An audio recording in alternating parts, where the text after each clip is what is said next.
bueno, vamos a ver qué dice un investigador llamado Joe Vials. Comienza un artículo con una locución del secretario de Defensa de los Estados Unidos, William S. Cohen, en abril de 1997, y decía: el gobierno de India sabía que el terremoto del 26 de diciembre del 2004 no era normal, y el día siguiente rechazó la invitación de George Bush para incorporarse a una coalición integrada por Rusia, China y Brasil, obligándole a suspender sus programas nucleares. Recordad que la parte más afectada, ¿qué provincia fue? ¿La recordáis? En la zona de Indonesia. Aceh, ¿verdad? ¿Y qué pasaba hace tiempo ya en esa provincia? Pues que estaban en guerras, en guerrillas, porque alguien les quería hacer pasar por el nuevo orden mundial y ellos se negaban. Y no se sabe muy bien cómo, pero había unas guerrillas financiadas por alguien que continuamente estaban haciendo una situación caótica en la zona. Y de repente, toma tsunami. O se quiere entrar en el nuevo orden mundial o se cobra. No hay alternativa, ¿eh? El 28 de diciembre el presidente de India advirtió a Bush que sus fuerzas militares debían mantenerse lejos de las costas indias para evitar una desgracia. Recordemos que unos barcos de la flota estadounidense estaban por allí, precisamente, y querían auxiliar a los que pudieran. ¿Estaban por casualidad por allí los americanos con sus barcos para auxiliar? Fijaros que el gobierno estaba diciendo todo lo contrario. Hacemos una paradita porque se termina diciembre. El editorial del Indian Daily News se hizo la siguiente pregunta acerca del tsunami. Vamos a verlo aquí. ¿Fue una demostración de fuerza de algún país para mostrar a toda la región la destrucción que puede provocar? Dado el nivel de devastación y el hecho de que India sea una potencia regional en el sureste de Asia, la Marina India tiene la obligación de investigar e informar al mundo sobre sus conclusiones. O sea que ellos no veían nada claro que ese tsunami pasara porque sí. ¿Os dais cuenta? Estamos hablando de personas que parece ser que saben de lo que hablan, ¿eh? Vials acusa directamente a Estados Unidos de perpetrar un asesinato en masas y lo hace basándose en varias irregularidades de la versión oficial estadounidense de los hechos, que si las buscáis tiene muchísimas, pero muchísimas.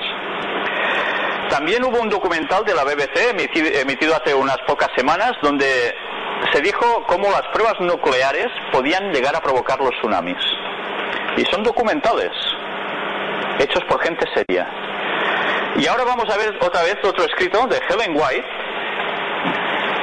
Y fijaros que dice aquí: en las escenas finales de la historia de esta tierra, la guerra prevalecerá. Habrá epidemias, mortandad y hambre. Las aguas del abismo rebasarán sus límites. ¿Qué quiere decir eso? Pues eso, que las aguas salen de donde están estipuladas que estén de toda la vida y se comen parte de la tierra a lo salvaje. Tsunamis, crecidas de las aguas. Luego, además, fijaros en lo que va profetizando esta señora, ¿eh? Incendios e inundaciones destruirán la propiedad y la vida. Debiéramos estar alistándonos para las mansiones que Cristo ha ido a preparar para los que lo aman. Allí descansaremos del conflicto de esta tierra. Es curioso, ¿eh? La situación caótica que estaba describiendo esta señora en los años 1800, muy tarde 1900 y algo, son las cosas que están pasando ahora, cuando el mundo no estaba así ni de casualidad. Fijaros ahora en una curiosa reacción que tuvo la población afectada por el tsunami. Está sacado del País, que no hace nada más que volver a publicar algo que sacó el New York Times. Fijaros qué escriben en aquí. ¿Puedes ampliar? Lo que quizás sea más peligroso es que el tsunami puede haber ahondado las divisiones religiosas y étnicas. En Sri Lanka, en los últimos años, los budistas han atacado docenas de iglesias. Los cristianos, según ellos, tienen la culpa del tsunami. ¿Veis lo que puede provocar estas cosas? Reacciones entre religiones totalmente que se oponen. Y añade que los musulmanes de Aceh creen que el auténtico castigo puede llegar más tarde si no siguen las creencias divinas. Yo no sé si lo sabéis, pero aquí os hago un anticipo sobre el asunto profético.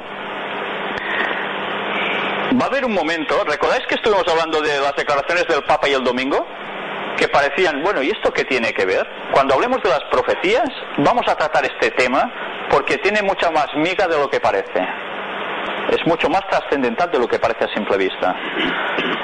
Y en una de las profecías se dice que va a haber un día de reposo obligatorio para todo el mundo. Os he hablado de un día ahora, ¿eh? Quedaros con este día en la cabeza. Y habla también la profecía de que por culpa, teóricamente, de gente que no querrá pasar por el aro, hacer lo que será obligatorio, esta gente va a ser culpada por la cantidad de desgracias que van a pasar como consecuencia de esto.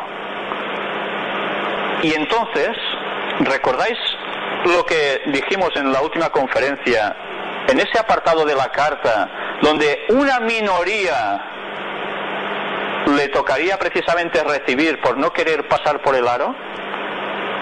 Fijaros cómo las cosas van cuadrando. Ahora solo os he dado una pincelada de esta profecía, que no falta tanto para que llegue a suceder, pero esto lo vamos a tratar en profundidad próximamente.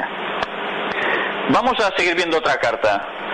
Organización Internacional Meteorológica. ¿Qué veis en el dibujo?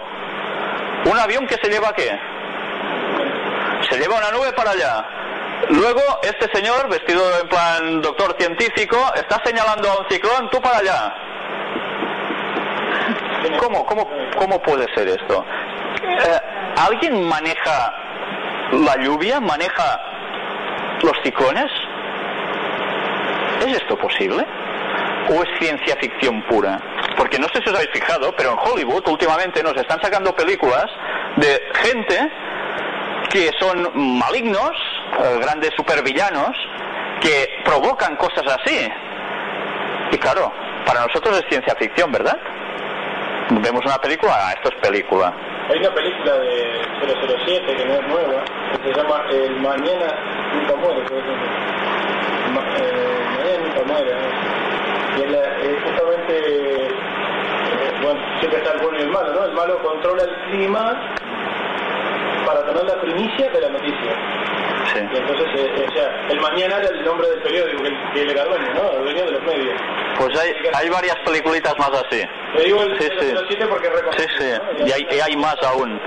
Y entonces, como dijimos, detrás de las cinematografías también sabéis quién está. Ya os hablamos un poco de esto, ¿no? Vamos a ver también esto. La NASA a punto de crear lluvia artificial. ¿Puede ser? Dentro de 5 años aproximadamente podremos contar con la tecnología suficiente para crear lluvia de forma artificial gracias a la NASA. El proyecto, que se podrá aplicar a zonas subtropicales como España durante el verano, podrá solucionar problemas de desertización sustituyendo algunas medidas polémicas como los trasvases y las desalinizaciones del agua del mar. El experimento comenzará en Israel y podría ser aplicado en España. ¿Por qué tiene que empezar en Israel? Podrían empezar en el Sáhara, por decir algo, ¿no? Podrían empezar en el desierto de Gobi. ¿Por qué en Israel? ¿Será porque sí? ¿Porque les gusta más esa tierra para hacer las cosas? Vamos a ver precisamente algo muy importante. Si nosotros no llegamos a entender el papel de Israel en las profecías del tiempo del fin, que algunas de ellas vamos a tratar, no vamos a entender casi nada de lo que está pasando, por qué pasa. Fijaros en 2 textos bíblicos. ¿Puedes clicar, Ángel? Isaías 35:7. Estamos hablando de 600 años antes de Jesús, o sea, 2600 años antes que nosotros, ¿eh? El lugar seco se convertirá en estanque y el sequedal en manaderos de aguas. En la morada de chacales, en su guarida, será lugar de cañas y juncos. Nos está describiendo un lugar desértico, pero cuidado, que va a haber agua en abundancia. Vamos a ver otro texto.